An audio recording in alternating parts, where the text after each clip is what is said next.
Bismillah.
Bismillahirrahmanirrahim. Khalas. Assalamualaikum warahmatullahi wabarakatuh. Innal hamdalillah nahmaduhu wa nasta'inuhu wa nastaghfiruh wa na'udzu billahi min shururi anfusina wa sayyiati a'malina. May yahdihillahu fala mudilla lahu wa may yudlil fala hadiya lahu wa ashhadu an la ilaha illallah wahdahu la sharika lahu wa ashhadu anna Muhammadan 'abduhu wa rasuluh. Sallallahu alaihi wa ala alihi wa ashabihi wa man tabi'ahum bi ihsanin ila yaumiddin wa sallama tasliman katsira amma ba'd. Fa hayakumullah bi ikhwati fillahi jami'a. Insyaallah taala kita akan memulai daurah kita, rangkaian dari banyak sekali hal yang harus dipelajari berkaitan dengan salat. Dan para fuqaha tentunya di dalam kitab-kitab mereka menuliskan tentang salat dengan judul Kitabus Salah. Wa madadu kataba, jadi bahasa Arab ketika tersusun dari 3 huruf kaf, ta, dan ba, itu menunjukkan kumpulan dari sesuatu yang banyak ya. Oleh karena itu pasukan perang dalam bahasa Arab disebut katibah karena tersusun dari sesuatu yang berjumlah sangat banyak menjadi satu kesatuan, itu dinamakan katibah. Dan kitab memiliki makna yang tidak jauh dari itu. Kitabus Shalah bermakna hal-hal yang atau masail atau perkara-perkara yang sangat banyak yang berkaitan dengan salat.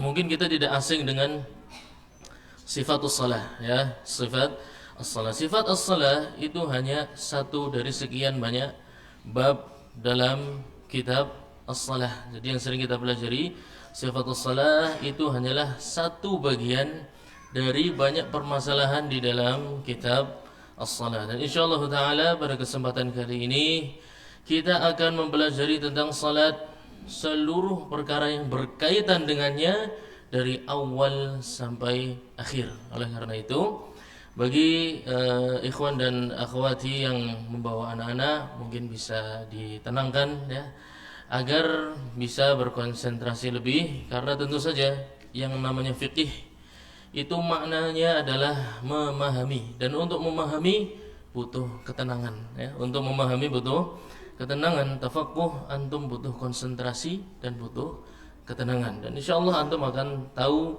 mengapa kita butuh tenang, karena beberapa kalimat dari para fuqaha butuh konsentrasi untuk memahaminya. Baik, kita tidak akan terlalu lama. Mungkin yang sudah punya kitabnya bisa membuka kitabnya di Kitabus Shalah. Yang belum punya cukup dengan mencatat ya. Atau nanti pengen beli kitabnya juga boleh, tapi kita nggak menyediakan karena nanti dikira promosi ya. Kita tidak jualan kitab ini, tapi antum bisa cari di internet banyak ya. Antum cari di internet banyak, bisa hubungi yang sudah pernah beli. Baik, barakallahu fiikum jami'a. Qala al-muallif rahimahullahu taala kitabus salah, ya. Muallif al-Imam Syekh Mansur Al-Buhuti rahimahullahu taala berkata dalam kitabnya Ar-Rawdul Murbi' kitabus salah, yaitu perkara-perkara yang berkaitan dengan salat. Tentu untuk paham antum betul-betul mendalami salat antum, ya. Kita sering mendapati ya beberapa ikhwah di dalam salatnya itu terlalu sibuk memperhatikan hal yang sifatnya fisik, tapi dia lupa dengan hal yang sifatnya batin. Kalau sekedar fisik salat rapat, kemudian menghadap kemana mata kita, kemudian gerakan tangan seperti apa, kalau hanya fisik saja, maka sudah pernah ada kelompok manusia yang salatnya persis seperti salatnya para sahabat, akan tetapi mereka tidak akan pernah masuk surga dan selamanya berada di neraka. Siapa mereka? Kaum munafikun. Kalau level salat kita baru berada di tahap zahir saja, baru ngerti kaifiyatus salah, sifatus salah, maka belum beda jauh secara zahir, ya, secara zahir belum berbeda jauh dari kaum munafikin. Karena mereka salatnya seperti para sahabat. Tapi mereka wala ya'tuna salata illa wa hum kusala, tapi dalam hatinya penuh dengan rasa malas, enggan. Enggak terlalu peduli dengan isi bacaannya. Enggak terlalu peduli dengan niatnya, khusyuknya, tunduknya di hadapan Allah Subhanahu wa taala, enggak terlalu urusan. Karena mereka sebenarnya tidak tunduk dengan Allah Subhanahu wa taala. Jadi kalau kita merasa sudah bangga hanya karena menguasai sifatus salah, maka belum terlalu hebat dan belum terlalu jauh dari kaum munafikin. Karena mereka ahli dalam masalah salat, sehingga beberapa para sahabat tidak bisa bedakan mana sahabat yang betul-betul mukmin dan mana yang munafik. Hanya segelintir sahabat yang bisa membedakan, karena mereka dikabarkan langsung oleh Nabi SAW menunjukkan salatnya sama persis. Kaum munafik dan kaum mukmin di zaman Nabi SAW salatnya secara zahir sama persis, sujudnya, lamanya, bacaan sama persis. Tapi yang satu amalannya setinggi langit, yang satu berada fid darkil asfali minan nar, berada di bagian neraka jahanam yang paling dasar. Oleh karena itu dalam masalah salat bukan hanya perkara fisik saja, nanti akan dipelajari juga tentang perkara fisik, zahir, gerakan, sifat, itu akan kita pelajari pada bagiannya. Sekarang kita akan membuka dari makna salat dulu.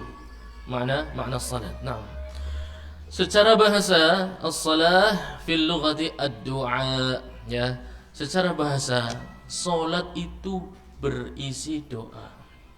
Sekarang antum coba. Doa itu apa? Artinya doa itu kira-kira apa? Pakai bahasa antum aja. Doa itu apa? Permohonan. Terus apa lagi? Permintaan tolong, ya enggak? Semacam hal-hal seperti itu. Ketika antum sedang mohon, minta tolong, itu antum kira-kira gesturnya itu melas, lagi mengalami kesusahan hidup. Antum dengan tubuh antum ketika meminta tolong, itu seperti apa gesturnya? Kira-kira seperti apa? Apa tetap gagah kayaknya sholat aku ya sugih orang Pak, ya. Atau seperti apa? Menunjukkan kelemahan, ya enggak? Menunjukkan butuh. Kalau antum minta tolong, "Keh, nyong tulungi len." Kira-kira sih nulungi pandulungi ora kira-kira? Gimana keh, nyong tulungi? Ya, kira-kira, ya. Mas, saya minta tolong boleh enggak? Kira-kira nolong enggak? Dari situ antum harus paham. Ketika sholat antum harus seperti apa. Baru satu makna bahasa saja. Ad-du'a, minta tolong kepada Allah Subhanahu wa taala. Sedang memohon kepada Allah Subhanahu wa taala. Maka tampilkan gestur orang minta tolong ketika salat.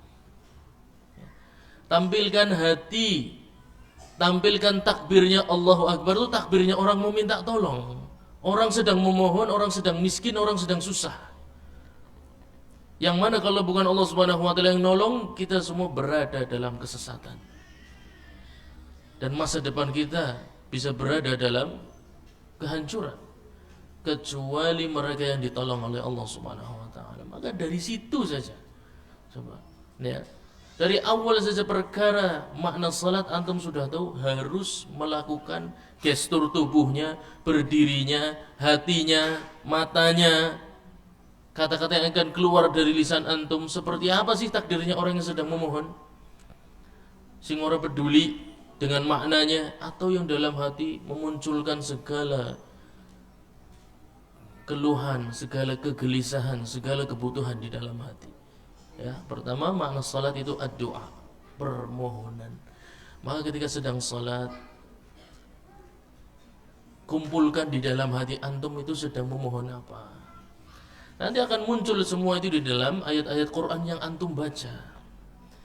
Antum dari awal mentalnya sudah sedang memohon, insya Allah bacaan Quran antum penuh dengan kekhusyuan, penuh dengan konsentrasi, penuh dengan sungguh-sungguh, dan antum tidak mau selesai dari salat. Antum sedih kalau sudah berada di rakaat terakhir, karena berhenti waktu yang paling dekat, aqrabu ma yakunul abdu min rabbih wa huwa sajid. Yang paling dekat seorang hamba dari Allah Subhanahu wa taala ketika sedang sujud dalam salatnya. Dan waktu itu berakhir dengan taslim, dengan assalamualaikum, assalamualaikum. Menyedihkan, waktu yang paling menyenangkan, waktu yang paling membahagiakan. Seakan-akan kita berada di depan Allah Subhanahu wa ta'ala, jarak yang sangat dekat, padahal kita berlumur dosa mungkin hari itu, tapi berani menghadap Allah Subhanahu wa ta'ala penuh dengan ketertundukan, hati yang lembut, perasaan yang kacau balau, ingin bertobat, ingin jadi orang baik, gak ingin kembali ke kesalahan yang lalu. Seperti itulah hatinya orang yang salat. Dari makna bahasa, ya. Wa qala ta'ala fi surat At-Taubah, Allah Subhanahu wa taala berkata di surat At-Taubah, wa shalli alaihim. Nabi sallallahu alaihi wasallam memerintahkan untuk salli alaihim. Salli ini dari kata salat. Nabi disuruh salat kepada para sahabat. Maksudnya apa? Maksudnya apa? Nabi disuruh salat kepada para sahabat. Maksudnya apa? Lah tadi mana bahasa apa? Doakan untuk para sahabat, ya. Jadi makna salat itu paling inti itu adalah makna doa, ya. Wa huwa fi syar'i, wa huwa fi syar'i. Sekarang makna salat secara syariat, ya. Aqwalun wa af'alun makhsusatun muftatahatun bitakbir muhtatamatun bitaslim. Salat itu isinya perkataan. Jadi kalau sholat cuma mingkem dari awal sampai akhir, mau diulang ratusan kali juga tidak sah sholatnya. Aqwal, harus ada perkataan. Bukan hadithun nafs. Jadi pas sholat itu bukan baca di dalam hati. Sholat itu harus ada aqwal, dari kata qaul, perkataan. Apa batas qaul? Qaul itu batasnya adalah mengeluarkan suara yang paling tidak didengar oleh dirinya sendiri. Kalau antum sholat sir misalnya, ya, di rumah sendirian tengah malam, ya, hal-hal yang mengganggu terdengarnya suara ke telinga itu sangat sedikit di tengah malam, ya. Kebisingan sudah tidak ada, orang-orang konser sudah tidak ada, sudah pada tutup, warung-warung malam-malam nyetel musik sudah tidak ada. Antum qiyamul lail salat, tapi antum tidak dengar bacaan antum sendiri, menandakan antum belum berakwal. Tidak ada akwal keluar dari salat antum, harus keluar suaranya. Dan umumnya bahkan di zaman para sahabat antum sering saksikan hadis Nabi sallallahu alaihi wasallam atau ummahatul mukminin, istri-istri Nabi sallallahu alaihi wasallam terkadang mendengar bacaannya para sahabat di rumah-rumah mereka. Amirul Mukminin terkadang mendengar salatnya para sahabat di rumah-rumah mereka, menandakan ada suaranya enggak? Harus, wajib, ya. Wajibnya perkataan itu memiliki suara. Kalau di dalam hati namanya hadithun nafs, ya. Tidak terikat dengan pahala dan tidak terikat dengan dosa. Yang terikat dengan pahala dan dosa adalah perkataan.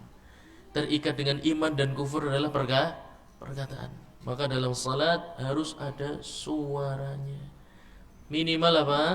Terdengar oleh dirinya sendiri, pada kondisi tidak ada yang mengganggu sampainya suara ke dalam telinga. Apa kondisi yang mengganggu di siang hari? Ya, kendaraan ramai, Antum tidak perlu ngerasin, pokoknya kudu krungu. Bukan begitu, ya. Harus dengar di kondisi normal, tidak ada kebisingan.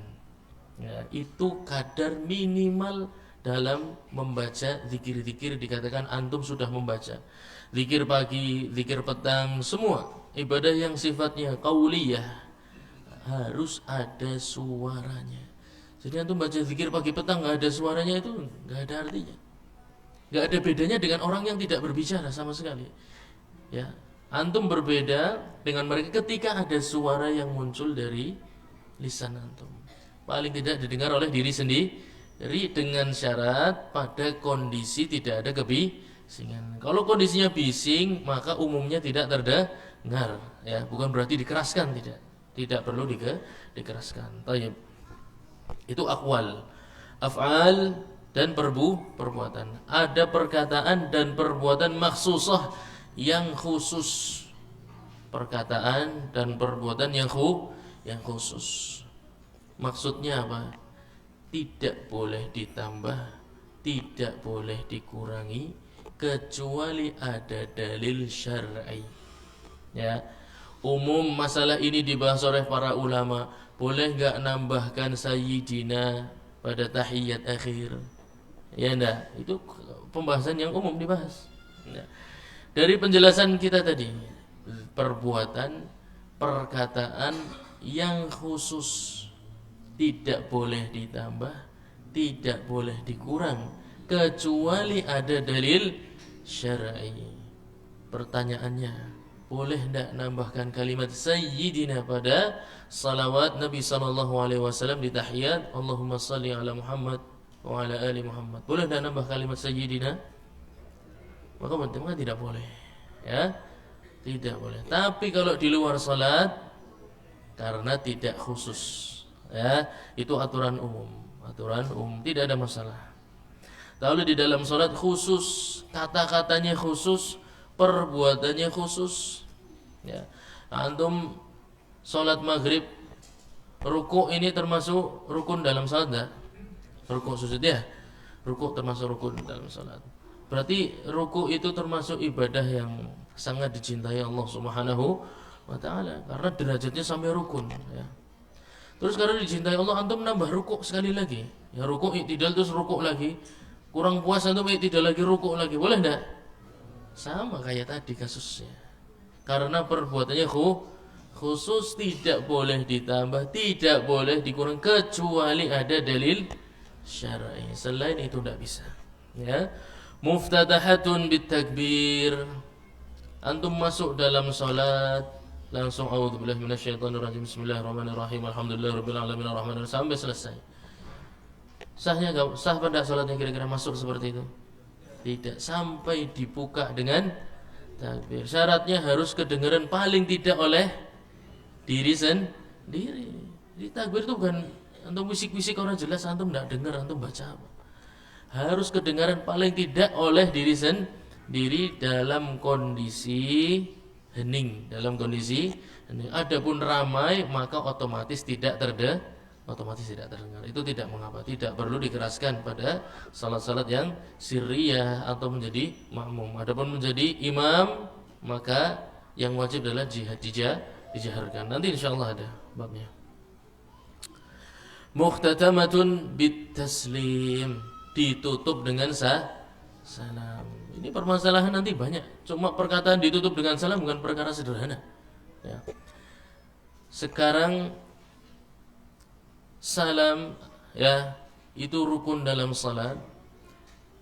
Apakah yang pertama atau harus dua-duanya? Khilafiyah, ya, masalah khilafiyah. Kalau antum katakan satu, yang rukun satu, yang satu hukumnya sunnah, ya. Assalamualaikum, ini yang rukun, yang satunya assalamualaikum.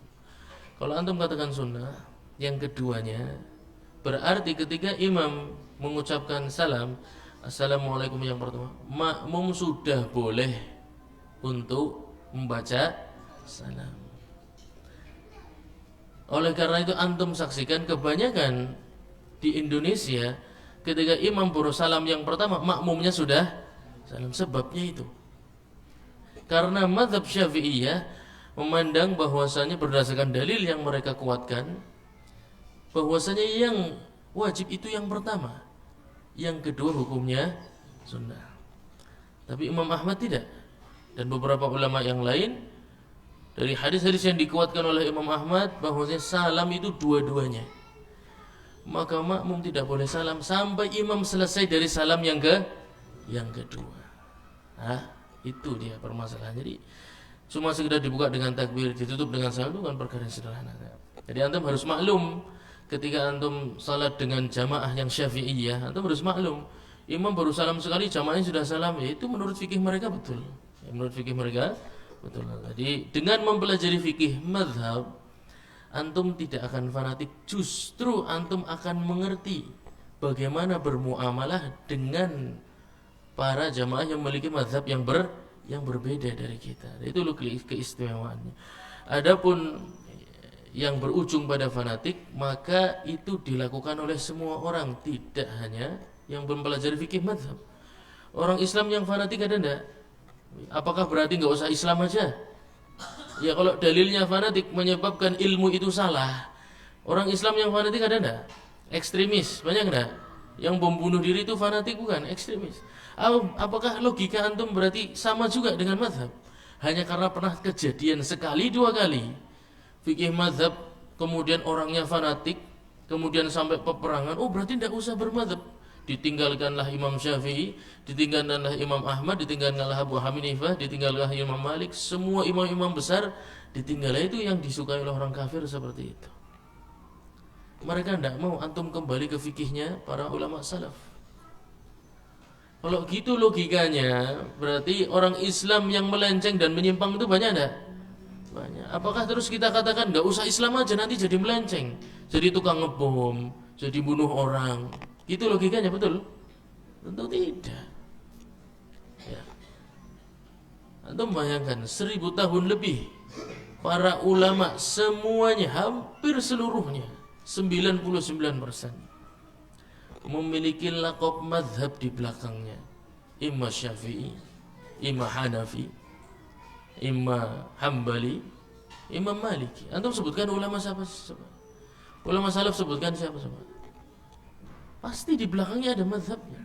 Terus sekarang muncul golongan asatidzah yang menamakan diri mereka asatidzah, ya. Belajar baru sekitar 4, 5, 6 tahun, 10 tahun, 14 tahun, yang mana itu tidak sebanding dengan 40 tahunnya Imam Ahmad mencari hadis keliling dunia. Mengatakan diri mereka layak untuk berfatwa, mengetahui kebenaran, bisa membedakan yang lemah dan kuat, bisa merajihkan antara perkataan. Ini jelas kedustaan yang seperti ini. Kita harus menghargai para imam mazhab. Mereka diakui oleh seluruh dunia di zaman mereka hidup. Lah ini cuma diakui oleh tempat dia kuliah. Negeri lain belum tentu mengakui keilmuannya. Oleh karena itu kita bermanhaj salaf akan mengembalikan fikih ini kepada ulama salaf. Seperti itulah kita akan menempuh perjalanan mengenal fikih Islami sebagaimana dilakukan oleh para ulama salaf 1000 tahun lebih. Antum sebutkan ulama siapa? Syekhul Islam Ibnu Taimiyah, ya, favorit para salafi. Mazhabnya apa? Fikihnya Hambali, ma'ruf, tidak ada yang tidak kenal. Beliau seorang Hambali. Siapa lagi? Syekh Muhammad Ibn Abdul Wahhab. Apa mazhab fikihnya? Hambali. Dalam sejarah semuanya mengenal. Siapa lagi? Gurunya Syekh Ibnu Utsaimin, Abdurrahman bin Nasir As-Sa'di, mazhabnya Hambali. Coba yang kenyataan seperti ini jangan ditutupi untuk mengatakan supaya saya mufti, saya bisa berfatwa, ya.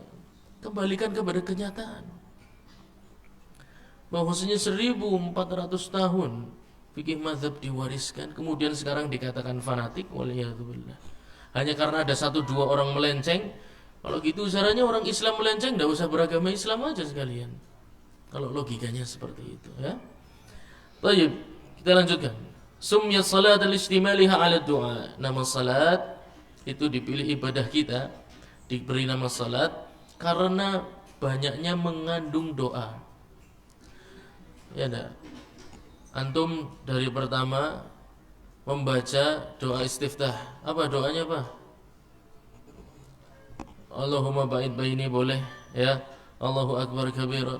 Itu di dalamnya mengandung Allahumma ba'id baini, jelas permintaan, jelas doa ya enggak? Antum baru membuka salat sudah berdoa. A'udzubillahi minasyaitonirrajim, doa bukan?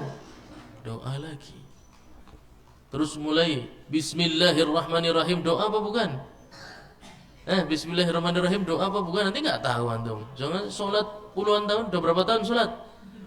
Bismillah saya nggak tahu doa apa bukan, muskilah antum. Bismillah itu doa bukan?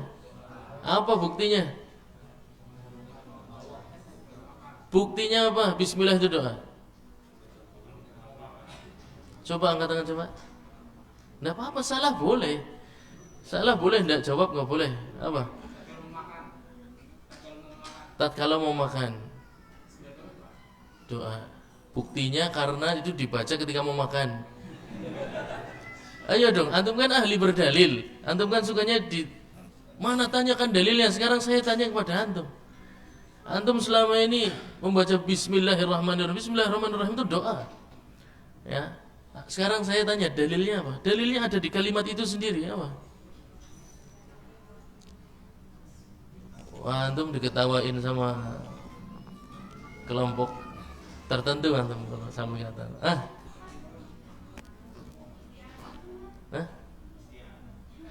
Iyalah itu, pinter-pinter kok. Jangan disembunyikan, jangan menyembunyikan ilmu ya. Yang sudah tahu harus memberitahu yang lain. Dimulai dengan huruf pertama dari kalimat rangkaian bismillahirrahmanirrahim, itu harful ba. Apa kata para ulama? Ba-nya untuk apa? Lil isti'anah, untuk minta tolong. Antum mau masuk sholat saja sudah minta tolong, tapi kadang hatinya tidak minta tolong. Itu muskilahnya kita. Fokusnya sama yang zahir semua. Bismillah aja tidak ngerti. Ini pas baca bismillah itu antum sedang minta tolong, tapi gesturnya minta tolong enggak? Kayak orang butuh. Ya. Ketika salat membaca bismillahirrahmanirrahim, gestur tubuh kita itu kayak orang enggak butuh. Bahkan enggak ngerti kalau itu sedang minta tolong, ya enggak? Ya kan saya tanya tadi yang tahu hanya 1-2. Puluhan tahun antum salat, baca bismillahirrahmanirrahim enggak tahu kalau itu lagi minta tolong. Ajib. Itu dipimpin pan ditolong coba. Minta tolong saja tidak, gimana mau ditolong? Hasilnya apa? Salatnya tidak khusyuk. Hasilnya bacaannya nggak tahu. Habis salam, saya tadi baca suratnya apa ya? Ya antum saja tidak minta tolong, gimana mau ditolong? Gimana mau dibantu? Ketika antum menjawab lafaz azan coba, ya dah, hayya 'alas shalah, apa jawabnya? La haula wala quwwata illa billah. Antum tuh mendatangi salat itu bantuan Allah Subhanahu wa taala. Dari situ harusnya sudah sadar. Semua rangkaian sholat, dari masuk masjidnya, dari masuk shofnya, takbirnya, antum istiftah, antum membaca ta'awud, antum membaca basmalah, itu semua permintaan tolong, permohonan. Sejak awal sudah kita katakan, makna sholat dari awal secara bahasa maknanya apa? Permohonan atau doa. Coba itu diterapkan dalam sholat jamaah. Insya Allah salat antum akan lebih khusyuk dan syaitan akan lebih sulit untuk mencari celah, karena antum kondisinya butuh.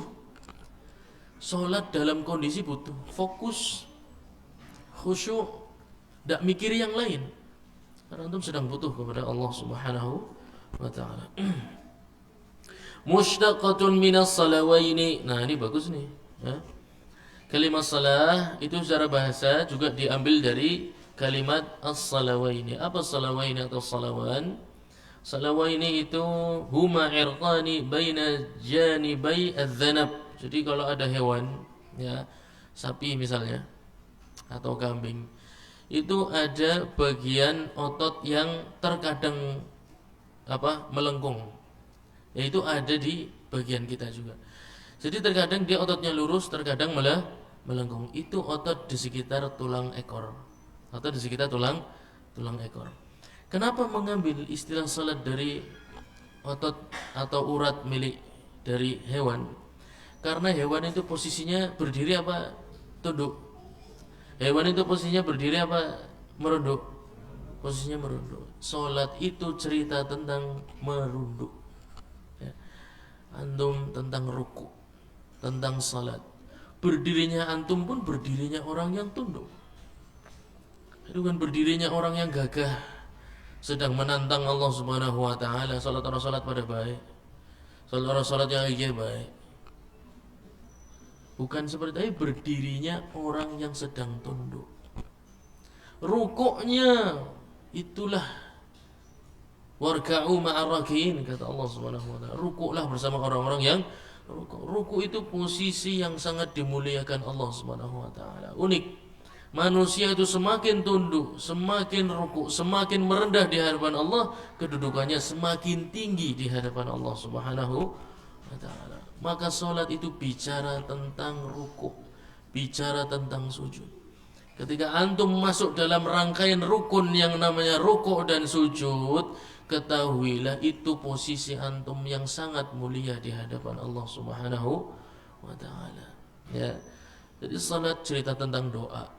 Salat itu cerita tentang tunduk. Salat itu cerita tentang merendah. Salat itu cerita tentang memohon kepada Allah Subhanahu wa taala. Wa furidat lailatul Isra. Kapan disyariatkan salat 5 waktu untuk pertama kalinya? Ketika malam Isra. Isra apa Mi'raj? Isra sama Mi'raj bedanya beda ya. Isra kapan, Mi'raj kapan? Isra pagi, Mi'rajnya malam. Isra kemarin, Mi'rajnya besok. Beda. Isra sebelum hijrah, Mi'raj setelah hijrah. Yang benar yang mana? Kapan terjadinya Isra dan Mi'raj?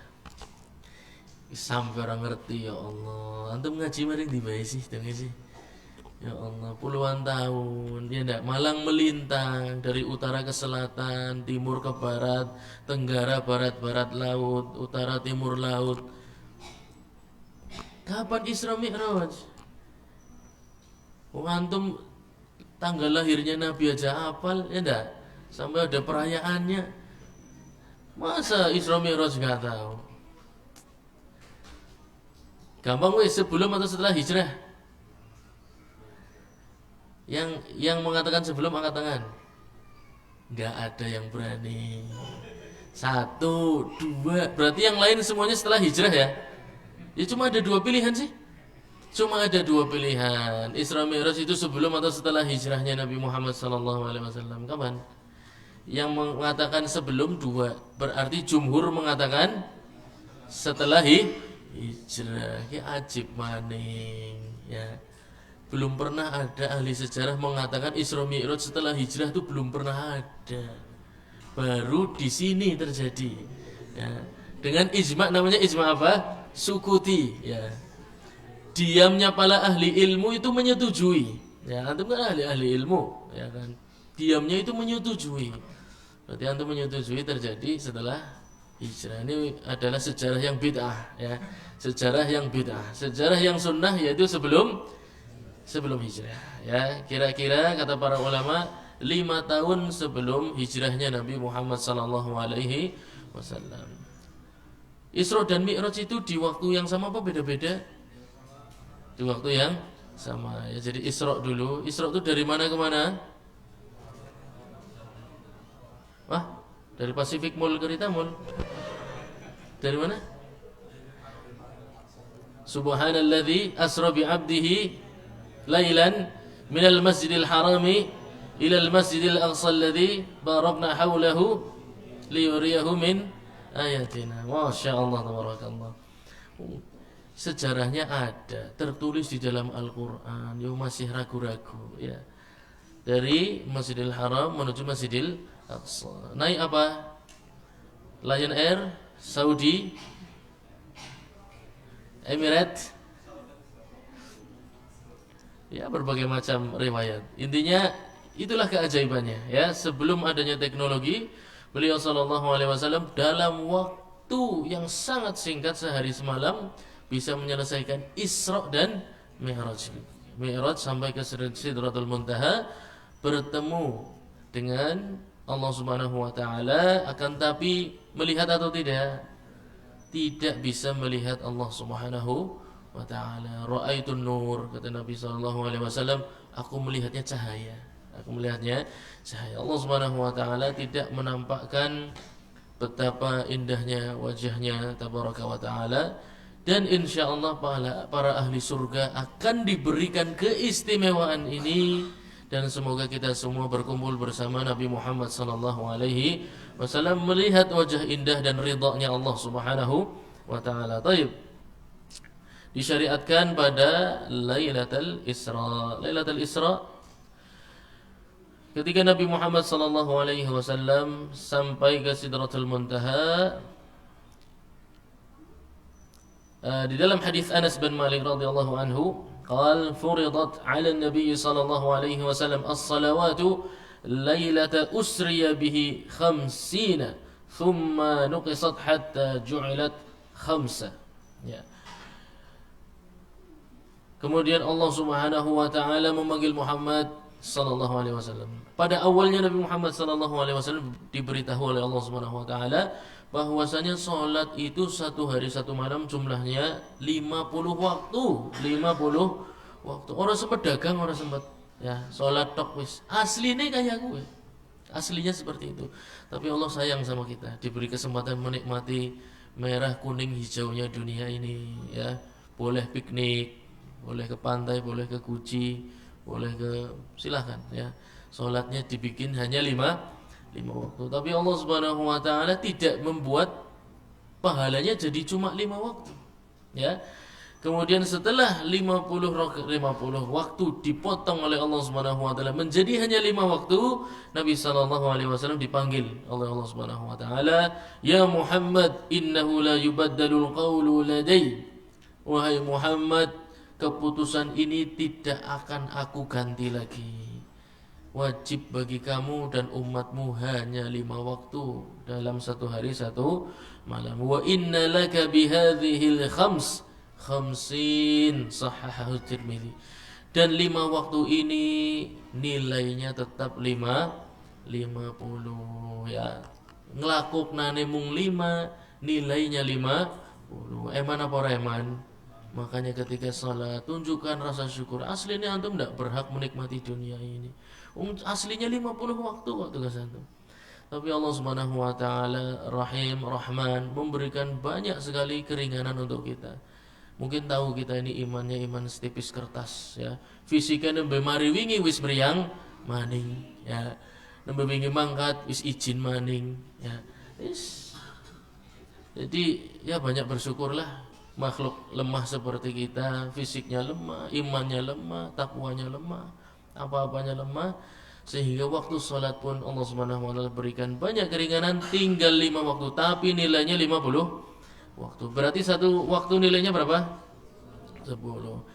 Kalau dilakukan dengan baik, satu sholat Bapak, Ibu sekalian nilainya 10 kali lipat sholat. Tapi perhatikan, kalau tidak dilakukan dengan baik, berarti kehilangan 10 kali lipat. Itu resikonya ya. Itu resikonya dilipat gandakan seperti itu. Ketika dilakukan dengan baik, seakan-akan melakukan 10 waktu dalam satu waktu. Tapi kalau disia-siakan, seakan-akan kehilangan 10 waktu hanya karena meninggalkan satu waktu. Maka asbighil wudu, kata Nabi sallallahu alaihi wasallam, sejak wudu diperhatikan. Salatmu nilainya 10. Kalau baik seimbang, sepadan dengan 10 waktu. Kalau buruk juga engkau kehilangan yang sepadan dengan 10 waktu. Maka sejak wudu diperhatikan. Sejak takbir tadi saya sudah sampaikan diperhatikan ya. Sejak membaca doa istiftah diperhatikan. Sejak ta'awud antum tidak akan selamat solatnya baik, khusyuk, tumakninah sampai taslim kecuali dengan bantuan Allah Subhanahu wa taala. Maka ketika ta'awud sing sungguh-sungguh minta tolongnya yang beneran. Karena solat antum nilainya 10. Kalau gagal berarti 10 kali lipat kehilangannya. Kalau berhasil alhamdulillah 10 kali lipat keberhasilannya. Baik.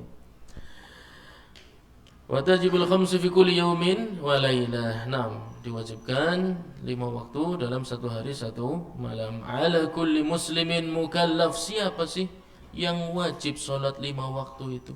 Ya. Antum coba cek, antum termasuk enggak? Jangan-jangan antum termasuk yang tidak wajib sholat 5 waktu. Ya kan jangan-jangan, ya enggak. Soalnya ada kemungkinan, ya. Ala kulli muslimin, muslim semua ya. Alhamdulillah. Mukallafin, tuh kan, ada yang belum mukallaf enggak di sini? 1, 2, berarti enggak semua wajib salat, benar kan? Iya, enggak tentu. Di sini ini semua wajib salat 5 waktu belum tentu. Ternyata terbukti ada sekitar 2, 3, 4 belum wajib salat 5 waktu. Apa berarti belum wajib terus orang digugah hingga subuh? Tetap ya, tetap diajarkan, nanti akan sampai insyaallah. Zakarin kana aw untha, baik laki-laki maupun wanita, au khunsa, atau yang memiliki kelamin ganda. Jadi khunsa itu bukan bencong, bukan banci. Ya. Di salah satu buku untuk PAI itu khunsa diartikan banci. Itu salah kaprah. Khunsa ini dengan takdir Allah Subhanahu wa taala seorang manusia yang lahir dengan 2 alat kelamin. Ya, memang kelainan secara fisik. Kok mungkin? Ya mungkin saja. Karena banyak beberapa orang kita saksikan, ada yang saya punya teman kuliah jempolnya 2. Ya. Jadi tidak menutup kemungkinan memiliki kelamin lebih dari 1. Nasallallahu alaihi. Semoga Allah Subhanahu wa taala tidak menguji kita semua dengan penyakit-penyakit yang seperti itu, ya. Kan tapi kalau terjadi meskipun dia seperti itu tetap wajib salat 5 waktu. Hurrin au abdin au muba'ab. Dia seorang budak, dia seorang yang merdeka, sama wajib salat 5 waktu setiap hari, pagi, siang, sore, malam.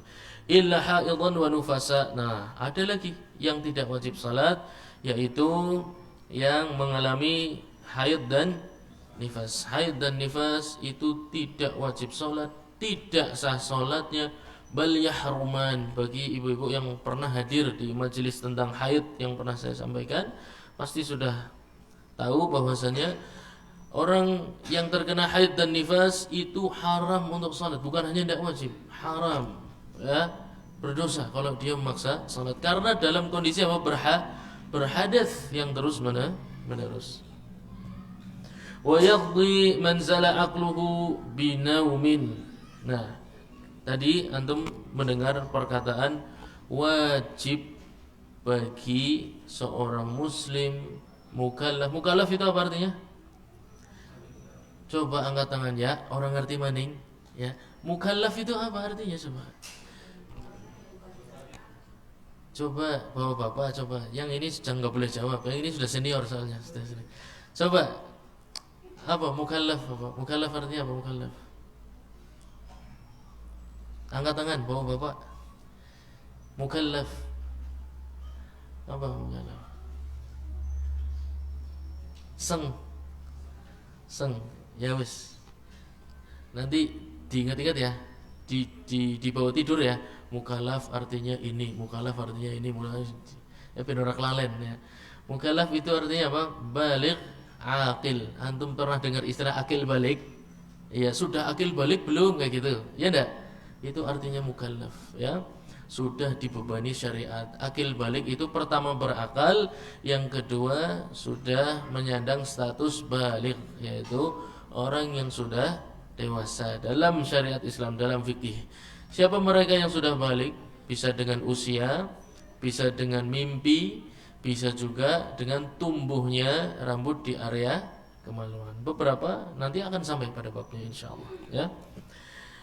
Wajib bagi muslim mukallaf kecuali haid dan nifas. Yang namanya wajib, antum harus tahu istilah wajib. Istilah wajib menurut para ahli usul fikih apa? Ma amarahu syari' ala wajhil ilzam, yaitu perintah syariat Islam yang konsepnya itu harus dilakukan. Fayuthabu fa'iluhu wa yu'aqabu tarikuhu. Resikonya apa? Sesuatu yang wajib dilakukan Apa resikonya? Kayak ana sing pegawai, ada yang pegawai di sini ya. Saya mau tanya nih. Pegawai perintah atasan kan sifatnya wajib harus dilakukan. Ya, Pak. Perintah atasan wajib dilakukan ya, Pak. Pak, selesaikan dokumen ini dalam 3 hari. Ya, wajib dilakukan perintah atasan. Kalau dilakukan, bos senang ya, Pak. Makasih gitu. Kalau tidak dilakukan ganyami apa, Pak? Diganyami. Itulah perintah yang namanya wajib. Sama dalam syariat Islam sama. Ya.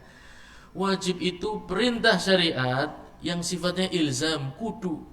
Perintah yang sifatnya harus dilakukan. Kalau Anda melakukannya yuthab, Anda akan mendapatkan pahala. Kalau Anda meninggalkan yu'aqab, Anda mendapatkan dosa. Lalu sholat itu ada waktunya. Ada waktunya. Ketika antum meninggalkan sholat, aja sebab yang halal saja wis, ketiduran ya. Ketiduran. Waktu salatul fajr itu sejak fajar shadiq sampai sebelum terbitnya matahari. Antum bangun sudah jam 7 atau jam 8. Waktu salat subuh sudah habis belum? Berarti salatnya gugur. Waktunya sudah habis sih? Ya, waktunya sudah habis. Salatnya gugur apa enggak? Tidak. Itu yang namanya wajib. Kudu dilakukan meskipun waktunya sudah habis. Kalau dilakukan di waktunya namanya ada, kalau dilakukan di luar waktunya namanya qadha. Namanya qadha. Itu konsep antum paham dulu ya. Wajib kue perintah sing konsepnya harus kudu dilakukan. Kalaupun tidak di waktunya tetap kudu dilakukan. Ya. Sekarang kita masuk pembahasannya. Wa yaqdi man zala aqluhu binaumin. Maka orang yang tertidur sampai waktu sholatnya berakhir harus mengqadha. Berarti orang yang tertidur terkena perintah wajib sholat apa enggak? Imen kayong keder, mau stagen mukadimah dawa nemen kaya gue. Wajib nih tadi kan sudah saya bilang ya, wajib itu perintah yang ilmune kudu. Ya, kudu dilakukan. Kalau Anda melakukannya dapat pahala, kalau meninggalkan mendapatkan harus selesai, harus dilakukan, harus selesai. Meskipun di luar waktunya. Kalau di dalam waktunya namanya ada, kalau di luar waktunya namanya qadha. Soal ya. Perkataan mu'alif wa yaqdi man zala aqluhu bin naumin. Mu'alif mengatakan orang yang tidur kemudian meninggalkan salat sampai waktunya habis mengqadha salat tersebut. Tidur sebelum zuhur, bangun asar. Kata Syekh Mansur, mengqadha salat zuhur berarti menunjukkan orang tertidur kena kewajiban salat 5 waktu enggak? Bisa sejen jawabannya ana sing tidak, ana sing dulangi mana yang pisan mana? Kayaknya wis paham, namun aku melihat wajah-wajah orang yang sudah paham soalnya. Tapi mencurigakan juga. Nah, makanya saya bilang belajar fikih memang butuh konsentrasi. Antum sing angger sing materi-materi tazkiyatun nufus karo turu bisa ya. Ces kanan kiri bisa. Kalau fikih enggak bisa. Antum harus on terus, harus dipaksa sedikit. Ya karena saya ngalami juga, zaman-zaman jadi seperti antum ngalami juga. Kalau fikih itu harus dipaksa sedikit. Karena apa? Ngajak olahraga otak terus. Ya, karena fikih itu bicara tentang apa sih? Hukum. Kalau begini nanti hukumnya halal. Kalau jadi begini hukumnya jadi tidak boleh. Kalau begini wajib, kalau begini nanti jadi sunnah, nanti jadi mubah, nanti jadi makruh, jadi haram. Semua itu hukumnya beda semua. Antum tidak bisa ngantuk. Ini mohon maaf ya, antum tidak bisa ngantuk. Jadi antum kecuali udah pengalaman. Kalau udah pengalaman sambil tidur aja murojaah. Hitung-hitung murojaah yang udah pengalamannya. Tapi yang belum pengalaman konsentrasi ya. Terakhir kali ya. Wajib itu ta'rif usulinya sesuatu perintah syariat yang bentuknya kudu dilakukan. Ya, perintah syariat yang bentuknya harus dilakukan, ilzam ya, kudu. Ketika Anda melakukannya mendapatkan pahala, ketika meninggalkannya mendapatkan dosa ya. Ketika dilakukan di waktunya namanya ada, ketika di luar waktunya namanya Allah, ya, saya mendengar suara-suara orang yang sudah paham. Sekarang datang soalnya. Ya. Mu'alif berkata, Syekh Mansur Al-Buhuti, orang yang ketiduran sampai waktu sholatnya habis, mengqadha sholat yang dia tinggalkan. Contoh, tidur sebelum zuhur, bangun-bangun asar. Waktu sholat zuhur terlewatkan, dia bangun sudah masuk waktu sholat asar. Kata mu'alif, mengqadha itu berarti maksudnya sholat zuhur itu tetap wajib baginya atau tidak? Selesai. Minimal 3 kali diulang sampai jawabannya mantap ya. Alah bas. Tapi saya berharap ke bawah tidur. Jadi untuk masuk alam bawah sadar. Harapannya beberapa waktu yang akan datang sudah bisa ngajar ya, insyaallah. Au irma, orang tidur tetap wajib sholat. Kapan sholat ada wong turu di kongkon sholat bisa? Ana sing bisa, ana sing ora. Ya. Intinya wong turu bisa sholat, ya. Karena turu sih sholatnya beribadah. Ya. Au irma, atau pingsan. Orang pingsan itu juga mengqadha sholat. Tandanya orang pingsan itu terkena kewajiban sholat enggak? Terkena kewajiban sholat. Au sukrin, atau mabuk. Ya. Orang mabuk ini ada 2, mabuk hakiki dan mabuk maknawi ya. Mabuk hakiki itu karena mengkonsumsi topi-topi yang miring. Kemudian orang tua dikonsumsi. Mengkonsumsi orang tua. Kalau mabuk yang maknawi seperti itu dia hakiki, mabuk yang hakiki. Kalau mabuk yang maknawi apa? Mabuk apa? Mabuk cinta ya. Mabuk cinta ya, itu yang maknawi. Yang tetap terkena kewajiban salat yang mana? Ya mabuk hakiki atau mabuk maknawi? Masya Allah, jazakallah khair. Dua-duanya tetap terkena kewajiban salat. Tau'an au karhan, dalam keadaan dipaksa nggak dipaksa sama, tetap saja wajib untuk salat. Au nahwihi ya. Kasur bidawa, juga minum. Ada orang diperintah dokter untuk mengkonsumsi suatu obat, tapi obat tersebut mengandung obat tidur sehingga kelewatan waktu salatnya. Kira-kira salatnya burbay apa tetap kudu salat? Burbay lu seliwat waktunya selaka sih mas. Waktunya wis seliwat kon salat maning. Saiki salat asar mas ya. Tetap harus dilakukan. Orang bisa tibur ya. Secara logika kayak gitu ya, waktunya wis sejen ke waktunya sholat asar ya, tapi agama ini ndak pakai ya, pakainya dalil. Nabi SAW bersabda, man nama an salatin fal au nasiyaha fal yusalliha idza dzakarha. Barang siapa yang tertidur sampai waktu sholatnya berlalu atau kelalen, wingi durung sholat isya. Jadi ketika datang sholat isya sibuk, ada customer lah, ada apa, telepon saudara, video, habis tutup HP, ngantuk, bangun-bangun subuh, kegiatan sampai besoknya lagi baru ingat, kemarin saya belum sholat isya.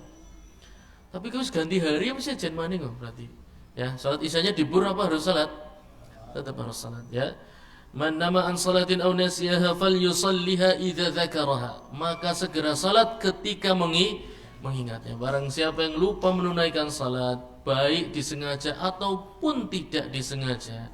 Yang disengaja berarti dapat dosa, yang tidak disengaja tidak mendapatkan dosa. Tapi dua-duanya wajib melaksanakan salat yang dia tinggalkan. Ini berkaitan juga dengan orang yang masa lalunya sering meninggalkan salat karena sungkan, karena banyak lingkungan yang dia tempat bergaulnya kotor maksudnya maknawi ya, kotor itu ya banyak maksiat di situ. Jadi ya memang lingkungan bukan orang sholat lah, bukan lingkungan orang Islam.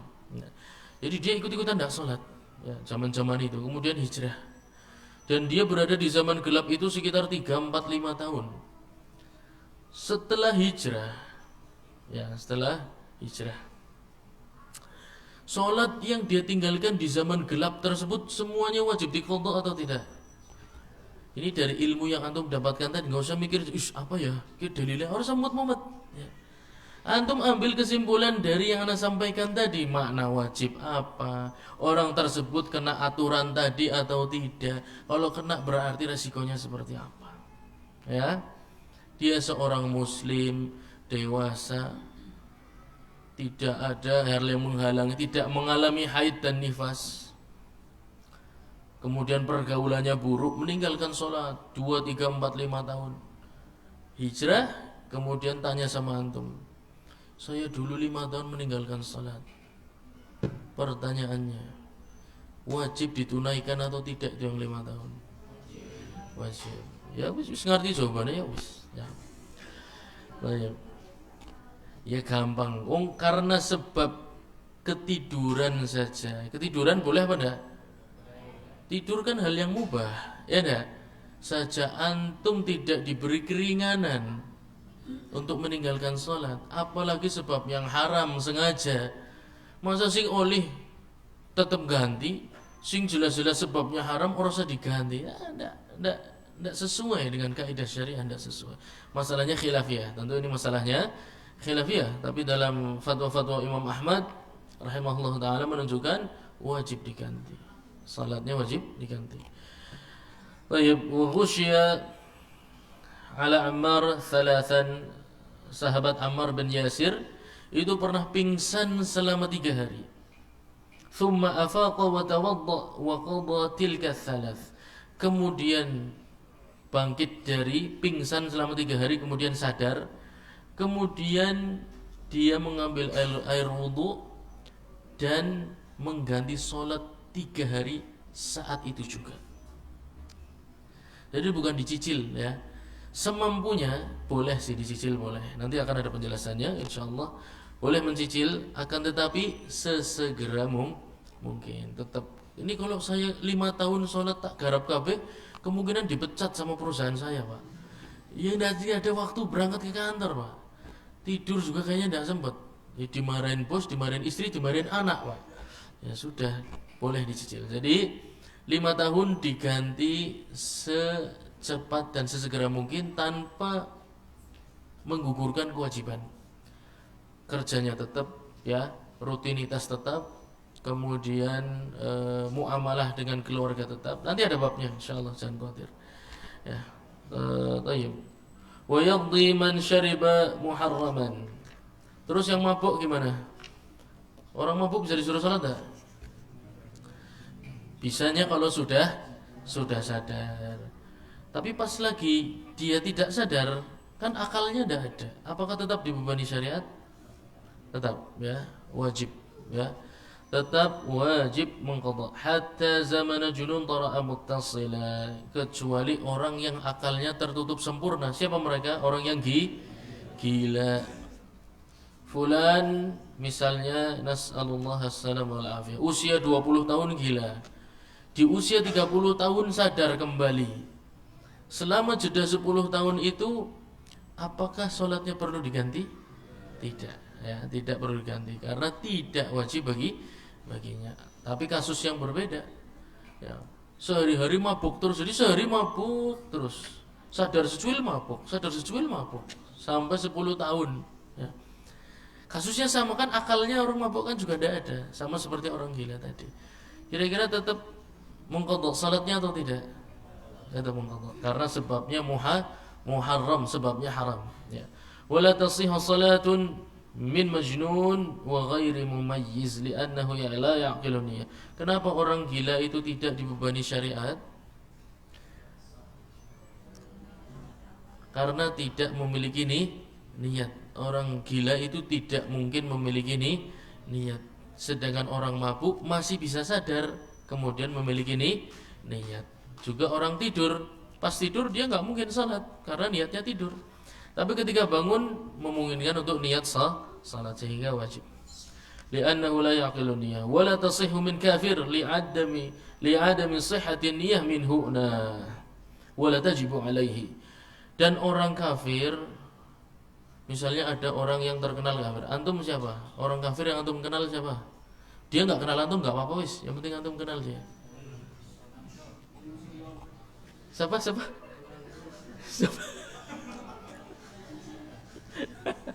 Sabar, sabar, sabar, sabar, sabar. Tayyib.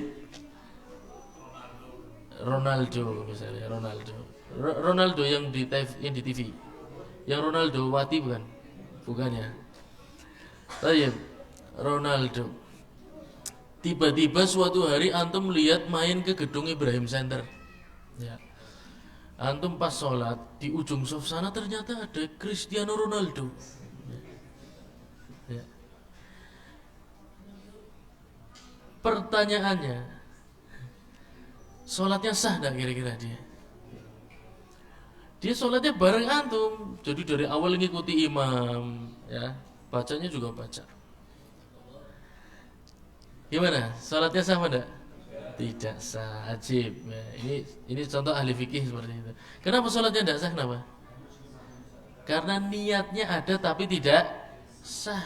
Karena datang dari seorang kafir. Tapi yang unik, gara-gara sholat itu dia menjadi seorang muslim. Itu yang ajib.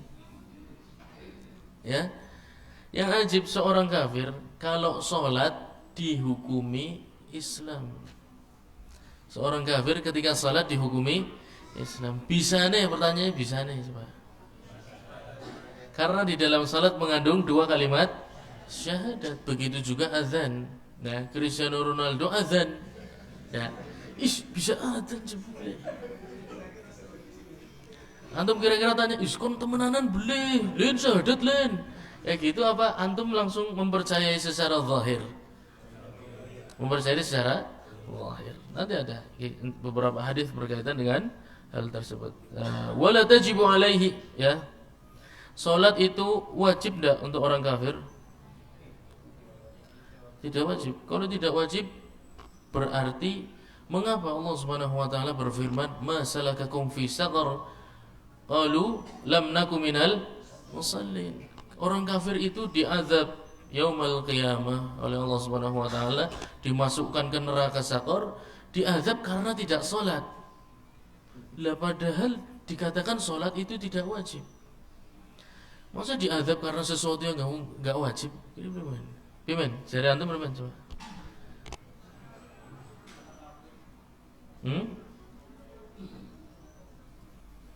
Ayo.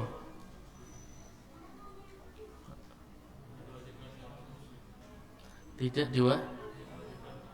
Hanya di berarti orang kafir tidak wajib salat ya? Tidak wajib salat, bisanya diazab karena meninggalkan salat. Wong ora dikongkon diazab. Karena dia kafir otomatis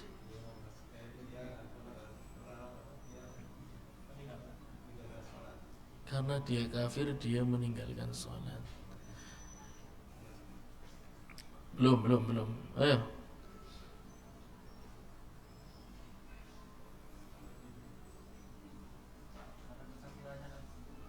Ayo. Sekarang tak kasih kode sedikit ya. Orang Cristiano Ronaldo maning wis ya, sing ben gampang sing mau bae wis ya. Berusia misalnya berapa usianya? 40. 40 tahun menjadi seorang kafir. Mendatangi antum. Syahadat di depan antum masuk Islam. Ya nah. Itu harus mengqadha salat selama 40 tahun apa enggak? Itu yang dimaksud tidak wajib. Hubungannya wajib itu dengan apa sih? Wajib dilaksanakan apapun kondisinya. Berarti ada qadha. Ya. Disitulah perbedaannya. Jadi orang kafir ketika dikatakan tidak wajib salat padanya, bukan berarti tidak diperintah. Dia diperintah untuk salat, tapi salatnya tidak sah sampai dia masuk dulu agama Islam. Tadi misalnya pertama kali dia nggak syahadat depan antum, tapi sholat dengan sholatnya antum persis berada di soft paling sana. Tapi bukan beliau ya, berarti Cristiano Ronaldo tadi. Dikatakan oleh para ulama sholatnya tidak sah. Mengapa? Karena dia kafir, dia harus Islam dulu. Tapi dengan sholatnya itu dia menjadi masuk agama Islam karena di dalamnya mengandung 2 kalimat syahadat. Sholatnya tidak sah. Kalau dia ngulangi sholat sekali lagi, sholatnya sah apa enggak? Sah, karena dia sudah menjadi seorang muslim. Nabi SAW bersabda, nuhitu an qatlil musallin. Aku dilarang Allah Subhanahu wa taala untuk membunuh orang-orang yang menegakkan salat. Menunjukkan salat itu identik dengan Islam secara zahir. Dan kita tidak diwajibkan untuk menyentuh isi batinnya. Kon temenan beli, ojo-ojo kuruh. Enggak boleh orang Islam mengecek isi hati orang lain tuh enggak boleh. Ya. Antum tahu hadisnya sahabat Usamah bin Zaid, atau di riwayat yang lain dikatakan Abu Darda. Dalam salah satu perang, ketika pedangnya sampai di leher seorang musyrik, seorang kafir Quraisy, kafir tersebut mengucapkan 2 kalimat syahadat. Asyhadu alla ilaha illallah wa asyhadu anna Muhammadan abduhu wa rasuluh. Tapi sama Usamah tetap ditebas lehernya. Berita ini sampai kepada Nabi Muhammad sallallahu alaihi wasallam. Dan Nabi sallallahu alaihi wasallam marah kepada Usamah dan mengatakan apa? Afala syaqaqta qalbahu, wahai Usamah, kamu meragukan Islamnya dia, dan kamu mengatakan dia itu masuk Islam karena takut dibunuh oleh pedang kamu. Kok yang enggak kamu belah dadanya saja, sehingga kamu tahu dia Islamnya jujur apa enggak? Nabi Muhammad SAW marah betul. Jadi kita tidak boleh untuk menguji keislaman orang dan keimanan orang itu tidak boleh. Ya, cukup dengan zahirnya. Kalau zahirnya dia salat, bacaannya memenuhi syarat, maka dia masuk dalam agama Islam karena terkandung 2 kalimat syahadat di dalamnya. Begitu pula dengan azan, begitu pula dengan azan. Dan Nabi SAW juga bersabda di hadis yang lain, man shalla salatana wastaqbala qiblatana falahu ma lana wa alaihi ma alaina. Barang siapa yang salat seperti kita dan menghadap kiblat seperti kita, dia mendapatkan apa yang kita dapatkan dan wajib atasnya yang wajib atas kita. Sama statusnya. Jadi jangan menguji isi hati orang, apalagi menguji aliran orang. Lihat aja zahirnya muslim, selesai. Adapun masalah tahdzir kemudian inkarul munkar itu bab yang berbeda. Tapi menghukumi dia kafir atau muslim cukup dilihat apakah dia salat seperti salat kita. Maksudnya apa? Memenuhi rukunnya, memenuhi wajibnya, memenuhi apa yang diperintahkan. Kiblatnya dan syarat-syaratnya terpenuhi. Fa in shallal kafir ala ikhtilafi anwa'ihi, jika seorang kafir salat dengan segala bentuk kekafirannya apapun modelnya, maka dia menjadi muslim hukman. Falau mata aqibas salah, apa sing dimaksud muslim hukman tadi ya? Orang kafir salat dihukumi Islam. Apa yang dimaksud dihukumi Islam sih? Ya. Apa yang dimaksud dihukumi Islam? Yang dimaksud dihukumi Islam adalah secara zahir. Berarti kalau orang ini mati kafir, duitnya akeh orang Cristiano Ronaldo, duitnya akeh ya. Nah. Sholat di Ibrahim Center, habis itu kaget karena antum pada geruduk ya, kaget jantungan mati. Ya kan?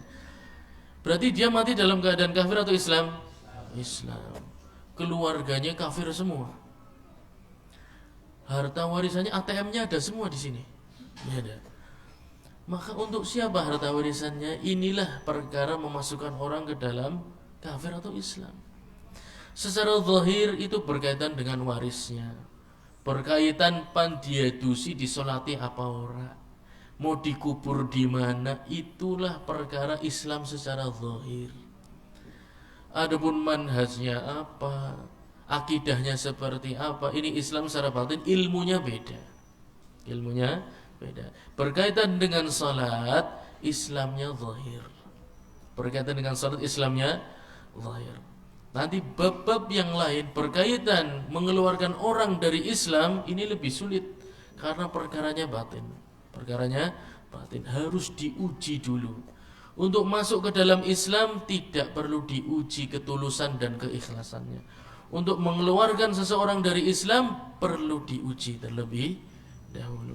Oleh karena itu nanti mu'alif akan mengatakan ya, maka seorang kafir yang salat meskipun salatnya tidak sah dihukumi muslim. Apa maksud dihukumi muslim?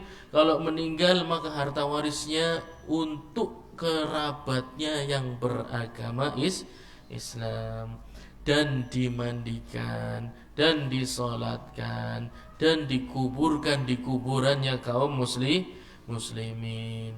Fa in arada al-baqa' 'ala al-kufri wa qala innama aradtu tahazzu' lam yuqbal. Nih. Sebaliknya mengeluarkan seseorang dari Islam itu enggak mudah. Kalau dia bilang aku mau syahadati guyonan tok, aku sholatnya mung goro-goroan, aku adzannya mung coba-coba, tetap dia dihukumi Islam. Mengapa? Karena bisa jadi kata-katanya ingin bermain-main dengan kita. Ada kemungkinan dia dusta dan benar dalam perkataannya, tapi perbuatannya, syahadatnya itu lebih kuat. Karena tergabung di dalamnya perkataan dan perbuatan. Ketika salat ada perbuatannya dan ada perkataan syahadat. Tapi ketika mengingkari orang aku mau goyonan tok, itu hanya tidak cukup untuk membatalkan Islam dia. Kecuali dia mengatakan aku goyonan, saya masih seorang Nasrani. Ini beda lagi. Ya, itu perkataan yang jelas membatalkan keislaman dia. Aku goyonan, aku esi wong Yahudi misalnya. Itu membatalkan keislamannya. Tapi kalau aku mau goyonan tok, ini tidak cukup untuk membatalkan keislaman seseorang. Jadi misalnya terjadi orang aku goyonan tok, tetap Anda seorang muslim. Maksudnya apa? Tetap muslim kan boleh ditahdzir juga. Ya, tetap boleh diberi peringatan, kemungkarannya diingkari, diberi nasihat. Akan tapi kalau meninggal urusan warisnya dimandikan, disolatkan, dikuburkan, dia tetap mengambil hukumnya orang Islam. Maka kalau azan begitu juga ketika azan walau fi ghairi waqtihi, meskipun salatnya tidak di waktunya. Karena amatir salatnya. Salat zuhur di waktu asar, salat asar di waktu maghrib. Dia tidak tahu, tetap saja dihukumi muslim. Baik. Sampai oke, udah sejam lebih. Mau sampai jam berapa? Wa yu'maru biha shaghirun. Baik, kita sampai pada permasalahan kapan seorang muslim wajib diperintah untuk salat, ya. Apakah umur 2 tahun wis dikongkon salat? Ada yang cerita, anak saya usia 5 tahun salatnya sering bolong-bolong. Ya sing diharapkan apa bocah 5 tahun? Kan yang punya syariat saja enggak mewajibkan, kok Anda mewajibkan, ajib maning. Ya enggak? Jadi perhatikan usia anak. Kapan sih mulai diperintah? Beda loh, di dalam syariat Islam kita langsung saja 7 tahun. 7 tahun sudah diperintah untuk salat. Sebelum 7 tahun tidak diperintah atau bagaimana? Kira-kira maksudnya seperti apa? Betul, diajak untuk salat. Beda, diberi hadiah, ya, didekatkan hatinya dengan salat. Seakan-akan suatu hal yang meriah, menyenangkan, asik, ya. Tapi ketika 7 tahun sudah diperintah. Kenapa? Karena usia 7 tahun umumnya anak-anak itu sudah tamyiz. Apa tamyiz? Tamyiz itu bisa membedakan perkara. Oh, kia oli, kia ora oli, angger ngelih mangan, angger ngantuk turu. Bocah tahu ora, Pak? Ngantuk ben jaluke dolan terus. Menandakan belum apa? Belum tamyiz. Lapar ndak mau makan, anak-anak lapar aja ndak mau makan, Pak. Ngenteni ngelih nemen kan makan. Menandakan belum tamyiz. Ya. Karepe dolan terus, bahkan nang pinggir dalan be dolanan motor mobil banter-banter, menandakan belum tamyiz. Dia enggak tahu mana aman, dia enggak tahu mana bahaya. Maka orang-orang yang sudah dewasa kelakuannya seperti itu, berarti dia belum tamyiz. Wa yu'maru biha saghirun lis-sab', ya, anak kecil diperintah, mulai diperintah. Beda, ini sudah modelnya perintah, udah bukan ajaan lagi. Perintah, ya. Yalzamu waliyuhu an ya'muruhu bis-salati li tamami 7 sinin wa ta'limuhu iyyaha wa taharah liya'tadaha. Di 7 tahun sudah diperintah, wahai waliyu saghir, wahai orang-orang yang menjadi wali bagi anak-anak, yang mengurusi anak-anaknya, di usia 7 tahun Anda diperintah, ya diperintah Anda. Anak Anda itu belum wajib salat, ya enggak? Karena belum akil balik. Tapi Andanya yang sudah diperintah wajib. Anda wajib untuk memerintah anak untuk salat. Plus memerintah juga salat itu, salat tok apa ada syarat-syaratnya?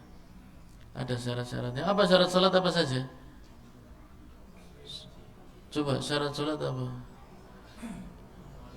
Menghadap kiblat, berarti antum harus tahu dulu arah kiblat mana, orang ngerti.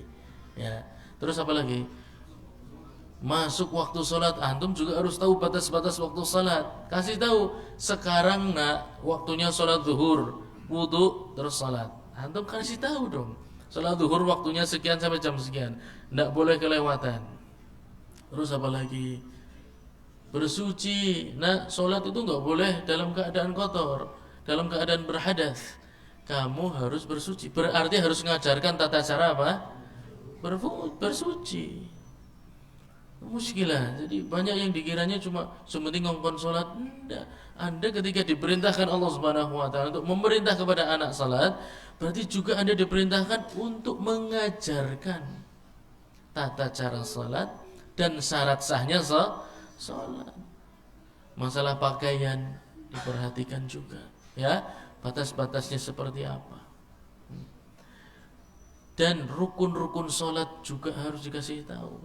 Yang paling gampang surat Al-Fatihah. Berarti anak 7 tahun sudah harus diajari membaca surat Al-Fatihah. Berarti sing ngajari kudu bisa.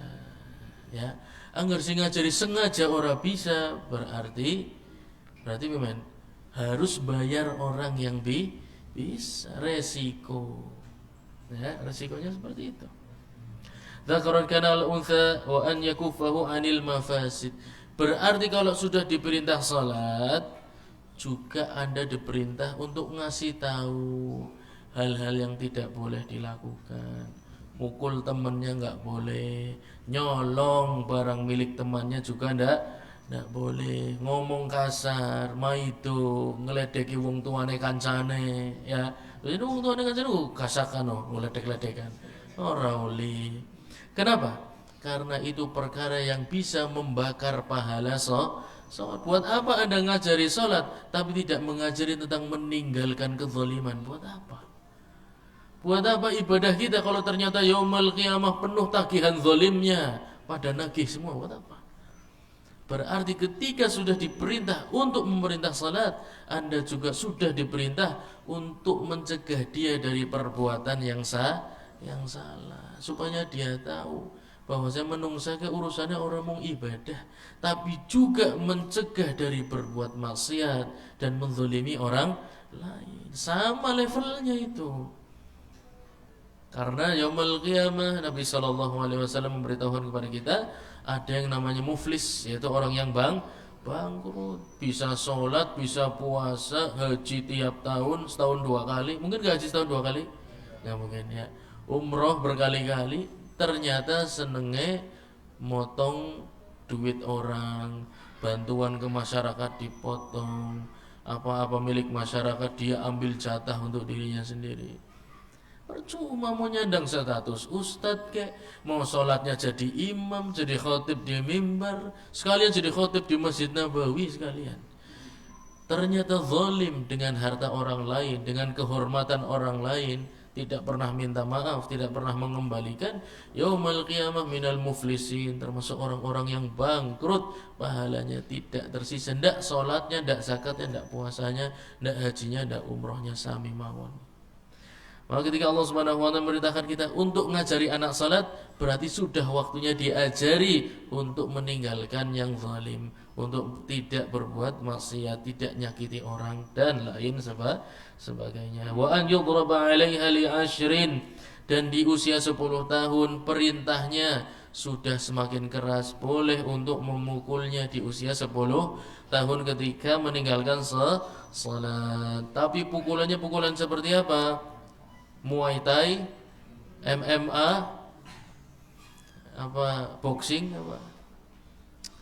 apa tarung derajat pukulannya, pukulan yang tidak menyakitkan, pukulan tarbiyah, pukulan yang masuknya ke dalam hati, bukan yang menyakiti secara fisik. Bocah kue dipendeliki bewis wedi, ya, antum pegang kepalanya agak keras dikit aja, anak itu sudah takut, ya. Maka pukulan seperti apa sih? Pukulan yang membuat dia tahu bahwasanya ini salah, bukan yang menyakiti. Jadi pukulan yang membuat anak tahu itu salah. Udah itu aja. Dan tidak menyakitkan. Li hadithi Amr bin Shu'aib an abihi an jaddihi yarfa'uhu muru abna'akum bis salah wa hum abna'u 7 sinin wadribuhum 'alaihi li 10 wa farriqu bainahum fil madaji'. Perintahkan anak-anak kalian untuk salat ketika usianya sudah 7 tahun. Ya, berarti sebelum 7 tahun konsepnya diajak sholat, diajak puasa. Kalau sudah 7 tahun diperintah sholat, berarti juga diperintah puasa juga. Wadribuhum 'alaiha li 10, dan sudah boleh dipukul di usia 10 tahun. Pukulan yang tidak menyakitkan, pukulan yang menyadarkan bahwasanya itu perbuatan yang salah. Wa farriqu bainahum fil madaji', dipisahkan kasur-kasur mereka. Fa in balagha fi asna'iha, kalau anak ini menjadi balik usianya ketika di tengah salat yang wajib, ya, dia lahir jam 12.30, ya. Kemudian dia salat di rakaat kedua, waktu menunjukkan jam 12.30, berarti dia menjadi balik di tengah-tengah salat, menjadi dewasa di tengah-tengah salat. Pertanyaannya, salat zuhur dia sah atau tidak kalau dia teruskan sampai salam? Sah atau tidak? Sing benar. Sah atau tidak? Ganti tidak sah. Mau sah sekarang tidak sah, ya. Pilihan cuma 2 sih, sah sama tidak sah. Antum pilih yang mana? Baca ya. Fa in balagha fi athna'iha bi an tammat muddatu bulughihi wa huwa fi shalah aw ba'daha fi waqtiha, ada diulangi salatnya. Menandakan salatnya sah atau tidak sah. Mengapa? Karena 1 rakaat dia salatnya sunnah apa wajib? Dia menjadi balik di rakaat kedua. Berarti rakaat pertama tadi salatnya sunnah apa wajib? Salat sunnah. Antum salat duhur 4 rakaat. Yang pertama niatnya salat duha, kira-kira sah enggak salatnya? Tidak sah. Tidak bisa sah. Antum dari awal niatnya sunnah, kemudian di tengah-tengah menjadi wajib, tidak sah. Nah, harus diulangi. Li'annaha nafilah fi haqqihi falam tuzihu 'anil fardhah. Yu'idu tayammum lal wudu' wal islam. Kalau masuk salat tadi ada 2 kemungkinan. Dia taharahnya tayammum atau wudu'. Kalau masuk salat anak kecil, ya, anak kecil yang balik di tengah salat. Ya, antum masih masalahnya tadi, anak kecil balik di tengah salat. Salatnya harus diulangi. Kalau masuk salat tadi bersucinya pakai tayammum. Ini yang sudah pernah ikut kitab Taharah pasti tahu jawabannya. Tayammumnya harus diulangi atau tidak? Kenapa diulangi? Karena tayammum itu taharah darurah. Tayammum itu taharah dalam kondisi darurat. Hanya bisa dikhususkan untuk ibadah tertentu. Mau ibadah apa antum? Kalau ibadahnya sunnah berarti tayammum itu tayammum sunnah. Kalau untuk ibadah wajib berarti tayammum itu tayammum Tayammum yang wajib mencukupi untuk yang sunnah, tayammum yang sunnah tidak mencukupi untuk yang wajib. Kasus ini, kalau dia masuk sholat tadi dengan cara tayammum karena tidak ada air, mengulangi sholat, tayammumnya perlu diulangi dulu apa enggak? Diulangi dulu, karena tadi tayammumnya untuk sunnah, karena dia belum balik. Ya, beda dengan wudu. Kalau kasus tadi anak ini masuk ke sholat ini dengan berwudu, kemudian di tengah-tengah di rakaat kedua menjadi balik, sholatnya diulangi, wudunya diulangi atau tidak? Tidak. Mengapa? Karena wudu tidak ada istilah mau ibadah sunnah dan wajib. Wudu itu mengangkat hadas. Wudu itu mengangkat hadas. Dia taharah asliyah, dia taharah yang asli, mengangkat hadas. Tayamum tidak mengangkat hadas. Tayamum itu membuat Anda boleh ibadah, tapi tidak mengangkat hadas. Mengapa? Silahkan dibuka kajiannya tentang Kitab Taharah, antum cari tentang tayamum.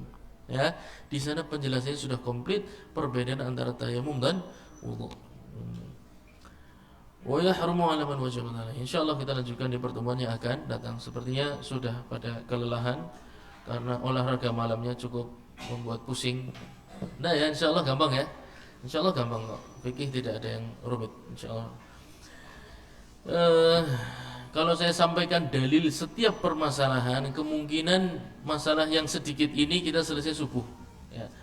Tapi saya ringkas, hanya sedikit yang saya sampaikan dalilnya, bukan berarti tidak ada dalilnya setiap permasalahan. Banyak khilafnya juga ada.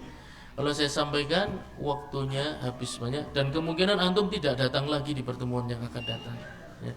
Oleh karena itu saya sederhanakan, saya kasih dalil 1, 2, 1, 2 supaya untuk memahami aja, untuk memahami. Yang ingin tanya lebih lanjut bisa japri atau hubungi nomor saya lewat panitia, insyaallah mereka punya nomornya. Saya berharap jamaah sekalian diberikan taufik dan istiqomah oleh Allah Subhanahu wa taala untuk menyelesaikan kitabus shalah, karena ini berkaitan dengan salat antum semua, salat kita semua. Permasalahan yang harus dibahas sangat banyak dan antum harus tahu setiap gerakan itu hukumnya apa. Jangan-jangan yang antum kira wajib ternyata hukumnya sunnah. Jangan-jangan yang antum kira sunnah ternyata hukumnya bid'ah. Jangan-jangan yang antum kira haram ternyata boleh. Jangan-jangan yang antum kira boleh ternyata haram. Ya, maka usahakan meskipun berat, meskipun pusing, ngantuk, membosankan, fikih yang memang begitu. Ya, tapi harus dipelajari. Beberapa orang menganggap ngaji itu harus tauhid, harus akidah. Ya, ngaji fikih itu tidak penting. Saya jawab. Al-Quran dari awal sampai akhir itu tauhid. Para ulama sepakat Al-Quran dari awal sampai akhir itu tauhid. Masalah salat itu masalah tauhid. Antum menunggalkan dan merundukkan dan menghinakan diri antum kepada zat yang tunggal. Antum mengikuti syariat zat yang tunggal. Antum mengikuti apa yang diperintah dan dilarang Allah Subhanahu wa taala dalam salat, itu perkara tauhid. Jadi jangan dikira belajar fikih itu enggak belajar tauhid. Antum belajar fikih, antum belajar hadis, antum belajar sirah, semuanya belajar tentang tauhid. Adapun orang yang mengkotak-kotakan belajar tauhid maksudnya adalah kitab tauhid, maka ini perkara baru. Tauhid itu luas, mencakup fikih pun tentang beribadah kepada Allah Subhanahu wa taala. Yang kita sampaikan semua tadi tentang Allah Subhanahu wa taala. Aturan main dalam salat, aturan main ketika berhadap dengan Allah Subhanahu wa taala. Maka yang sedikit ini semoga bermanfaat bagi kita semua.